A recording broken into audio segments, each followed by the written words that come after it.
So we are 9 weeks, 6 days, 5 days out from PCA Manchester. So I'm in the gym, it's Monday morning, done my cardio, done some steps, had my breakfast, and I thought I'd get Robbie in to film something properly today.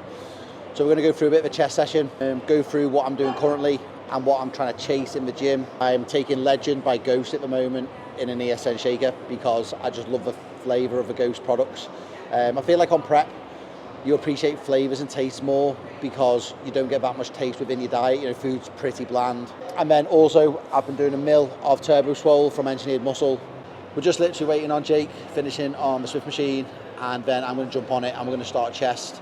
The biggest emphasis of training at the moment is to still hit failure, but not get inside my own head too much if I don't hit the weights that I was hitting in peak off season.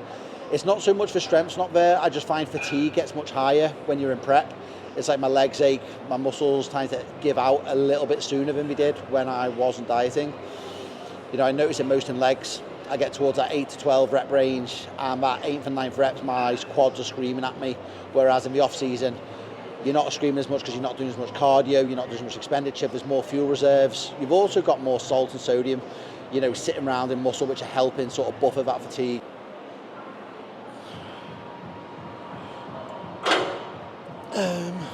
That's better. All about just getting it set up so you feel it where you're meant to be feeling it.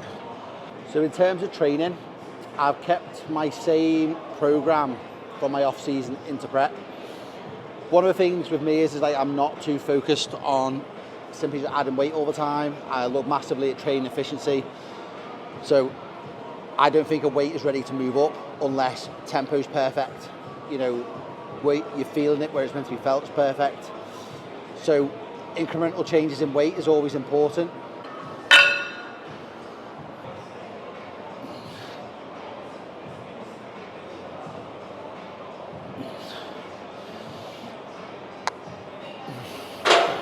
Oh, I genuinely do not think there's a better Smith machine in the whole world.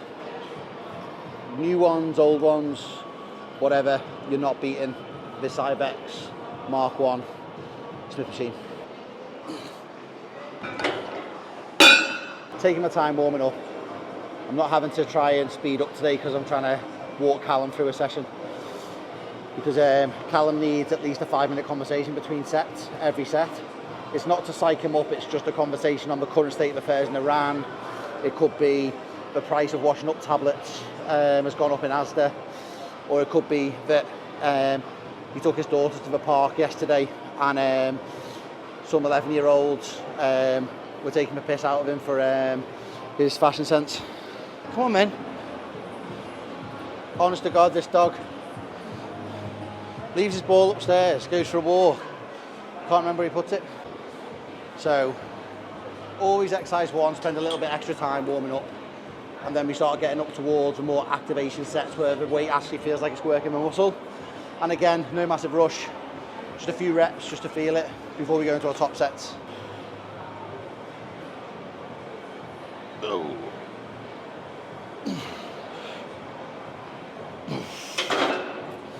Stopped playing football when I was about 21, and now having Dash, who requires the ball being thrown and kicked for him every 17 seconds. I feel like I've got my right foot back. Come on. Bottom left-hand corner.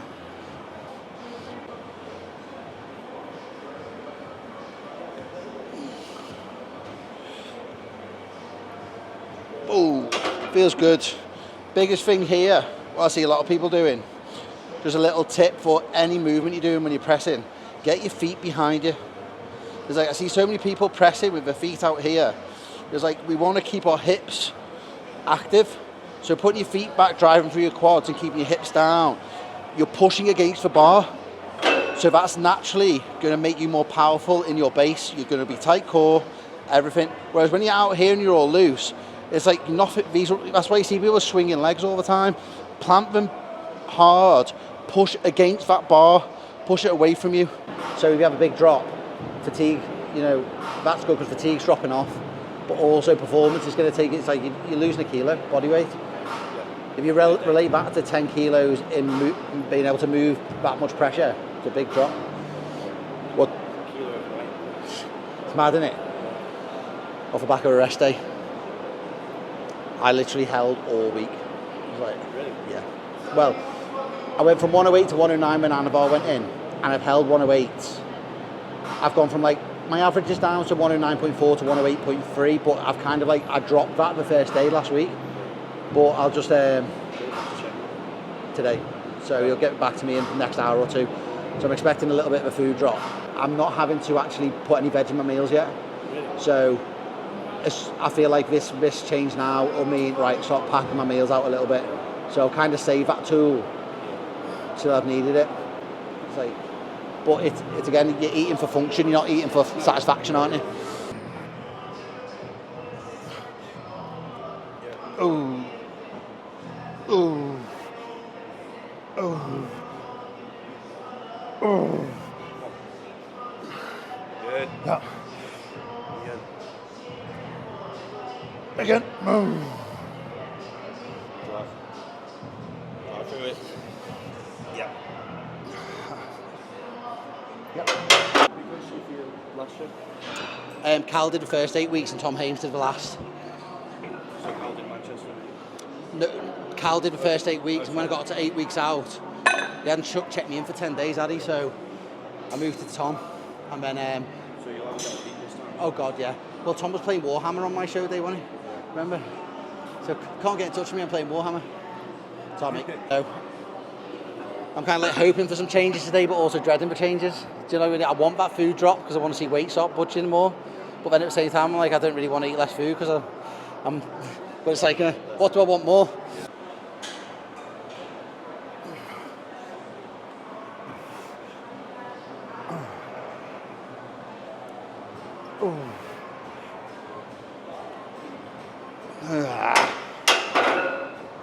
Right, I'll break there. I'll get 2 more reps. But like I said at the start, my fatigue just kicks in a little bit much. And I just fucking fail. No. Yeah.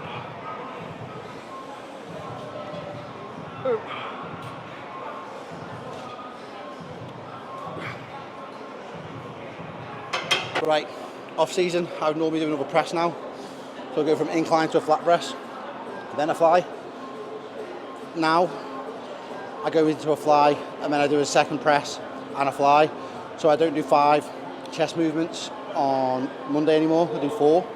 But then I just add a chest press into my delt session on Thursdays. Fly hack. Helps you open up your scapula more, so when you're doing a fly-based movement, you're not pushing on flat, we're able to sort of round our shoulder blades and open up and close through. 3 straight sets on this, 10s to 15. Again, I'm just focusing on working the chest. Load it as much as I need to load it. Don't excessively load a fly, I'd rather load a press.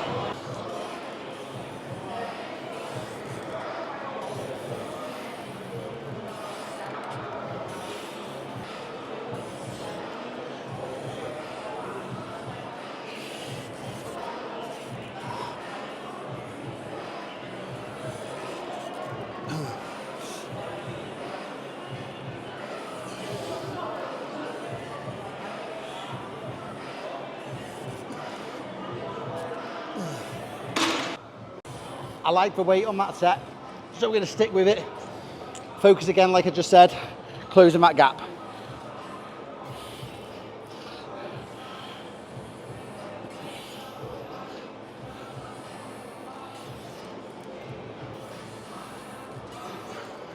Right. Like I'm really sick of me hearing this, but third movement, again, what we're going to try and do is replicate the tempo, regardless on whether it's light or heavy or whatever. So we're still warming up, but I'm going to try and translate this tempo into my sort of like heavier sets.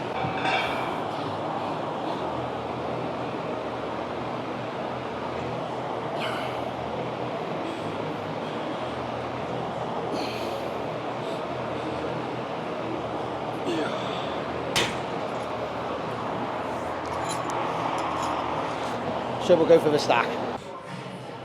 1, Fail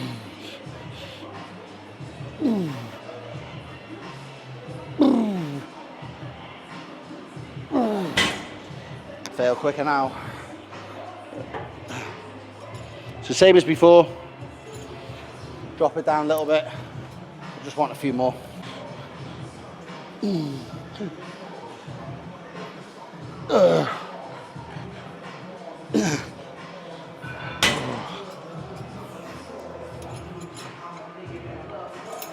And then back off set or second set.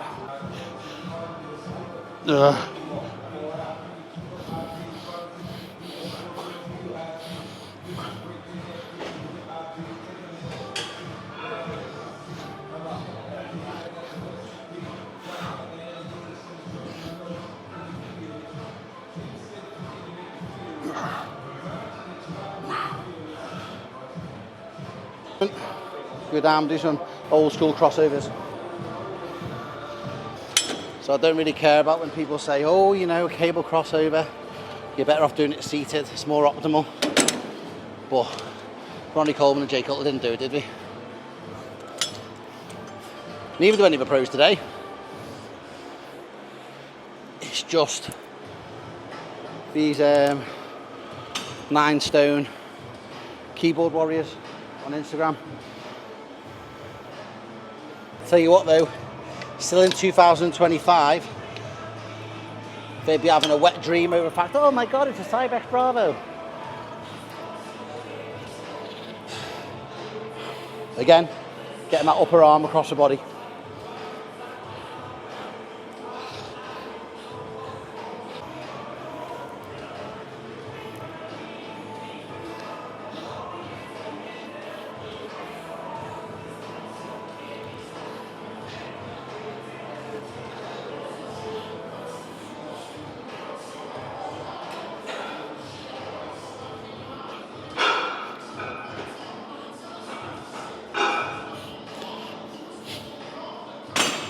Ooh.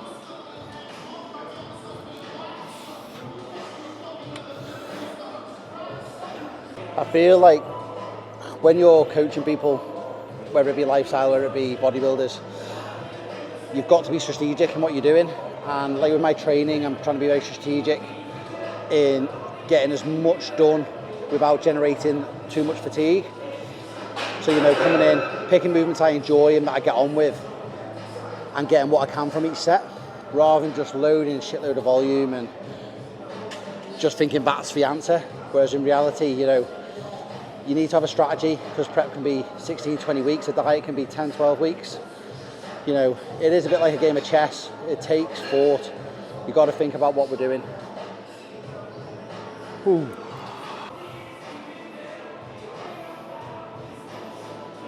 No chance of overtraining, like everyone feels like we're doing.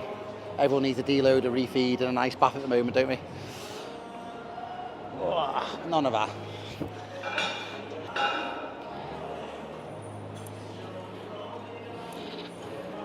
A little bit light, go a bit heavier. Emphasising my point. People are actually under-training, not overtraining. It's too easy. Put it back down, start again. Too easy to sort of... This is one of the problems with a lot of people, is they think they're training hard enough and they're not making progress. It's more the fact they probably aren't training hard enough.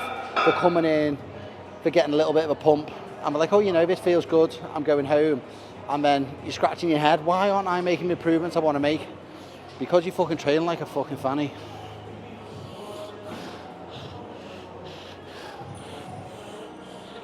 Last thing they failed was a fucking GCSE.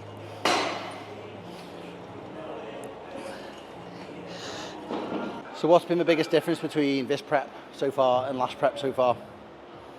Well, I have a mental state, I have a brain, and generally it's just been really straightforward. I feel like just going into it, so obviously I had a big break before my last prep, like 8 or 9 years, and I think the expectation and the pressure was a lot. I had a lot on as well. Whereas this year, I'm running it stress-free. Well, trying to. I've got people stressing me out on occasion. Hi everyone, thank you for coming today. I think we can all agree it's been an amazing day so far. For those of you who don't know me, I'm Cal, and I'm obviously more shocked than you to be here, who's still here today. But I'm guessing Tom was limited on options. Does that sound like about his beard or about me? No, not at all. It does, doesn't it, about me? Yeah, yeah. That's what I've said, but people said that it sounded like you said about his beard. Nah, not at all. And then it's got now. Has he given you a time frame to get your speech done in? Tom, he told you like try and keep it under 45 minutes? Or?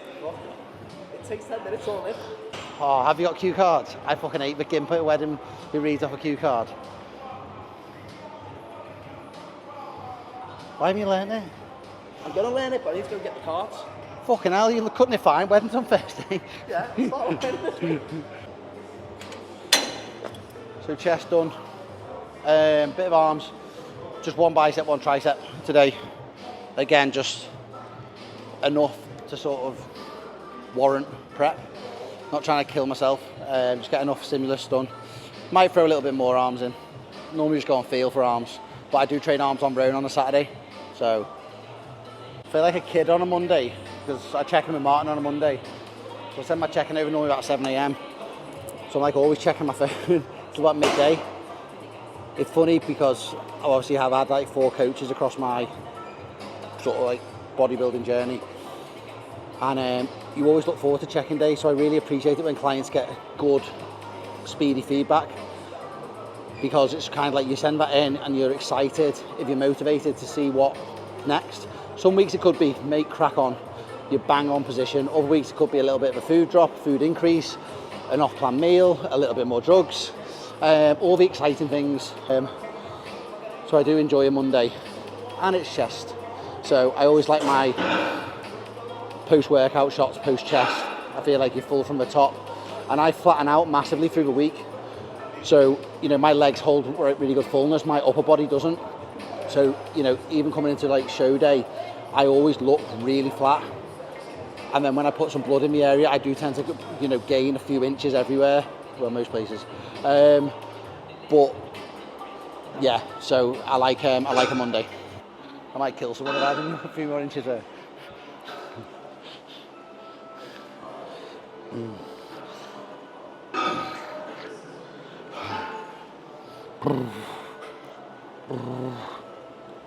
Hey.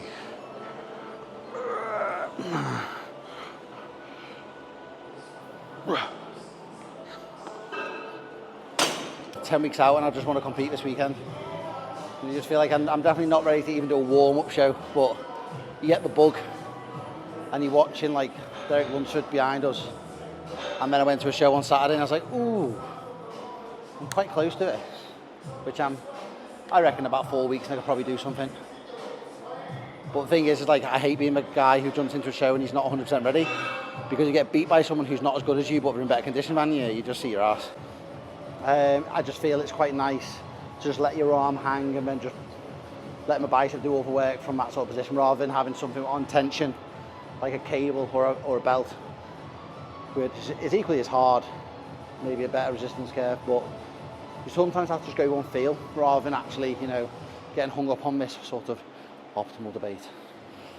You know, what's optimal to me is different to someone else. Optimal to me is enjoying it. It's just like, that's the biggest thing.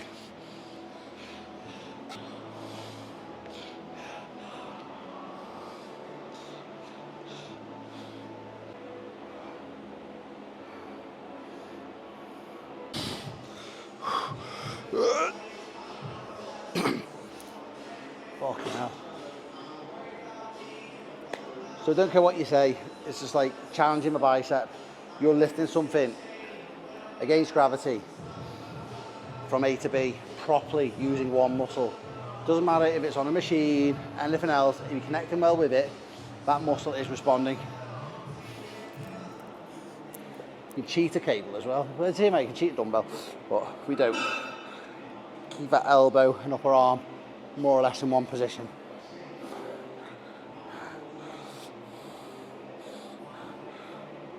Right.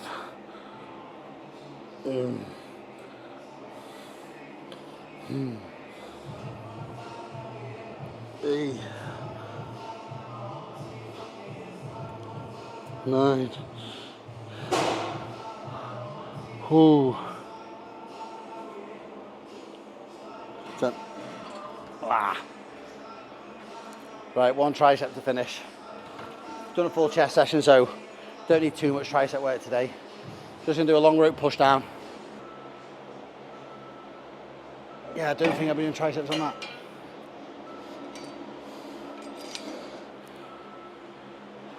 Start flattening out towards the end of a session now. Start to feel a bit fucked. And I'm down to 20 grams of intra-workout carbs, which feels like fucking nothing.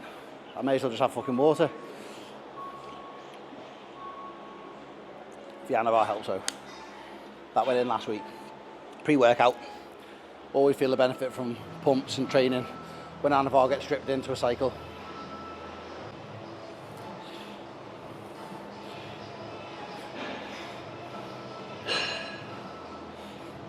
Just hit failure. And also feel good when you're hitting failure. You know, feel like you look good in the mirror and take the perks of prep, because there's some fucking shit parts of prep. Low food, cardio at 40 minutes every day on the stairs. So when you come into the gym, if it's shit and you're hating it, what the fuck are you even doing it for?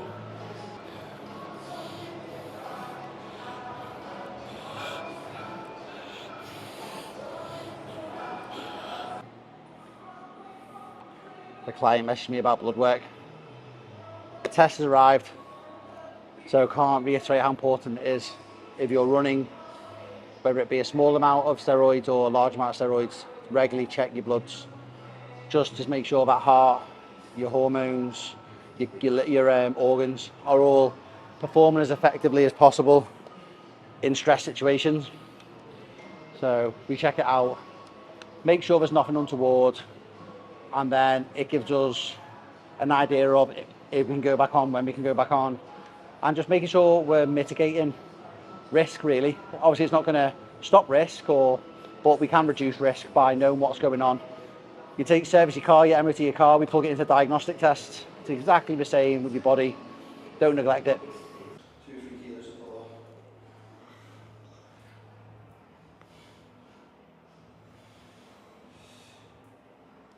Yeah, it's a shot.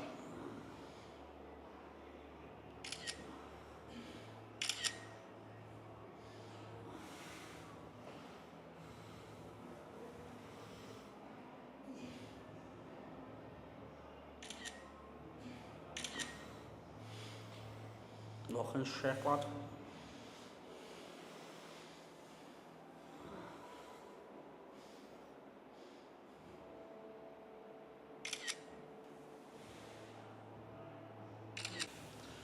That's a good shot for you.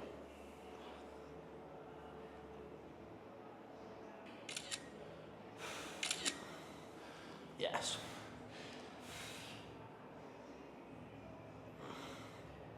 Do you want me to call you for you? They like to all cardio, it can't be flexible at all. So I'm not seeing any detail really creep through. Go ahead.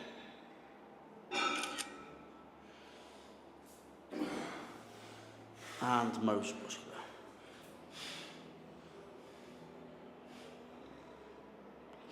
Oh, there's a little change.